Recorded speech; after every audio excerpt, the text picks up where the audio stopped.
হাজার জনের মধ্যে প্রথম মানুষ যাকে আমরা কানে শুনতে প্রথমবার সাহায্য করছি। ওদেরকে একটা ছোট্ট সারপ্রাইজও দিতে চাইছিলাম। এই $10,000 আপনার জন্য। তুমি কি আমার চ্যানেলটা দেখো? আচ্ছা, তোমার জন্য কাস্টম পেন্ট হিয়ারিং হেড আছে। একবার দেখো তো। এই, ওটা কি? এটা তোমার পছন্দ তো?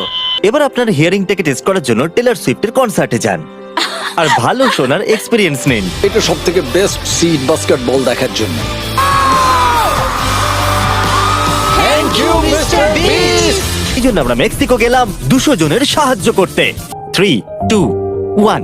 আপনার কেমন লাগছে বলুন? ভালো। সত্যি? আমি তোমার কথা শুনতে পাচ্ছি। ও, কতটা পরিবর্তন মনে হচ্ছে। অনেক বেশি। তারপর আমরা গেলাম গুয়াতেমালা, ব্রাজিল। আমরা আরো অনেক মানুষের সাহায্য করলাম, সাউথ আফ্রিকা, মালাউই আর ইন্দোনেশিয়াতেও। আমি এই ভিডিওটা করতে গিয়ে এটা শিখলাম যে শুধুমাত্র হিয়ারিং এর দিয়ে মানুষদের সাথে কানেক্ট হওয়া যায় না, গুড ডে। আর সাইন ল্যাঙ্গুয়েজ শেখা খুবই মুশকিল। তাই আমরা পুরো $1,00,000 ডোনেট করতে চলেছি সেই সমস্ত অর্গানাইজেশনদের যারা অসংখ্য মানুষদের সাইন ল্যাঙ্গুয়েজ শেখাতে সাহায্য করে। কিন্তু ধন্যবাদ।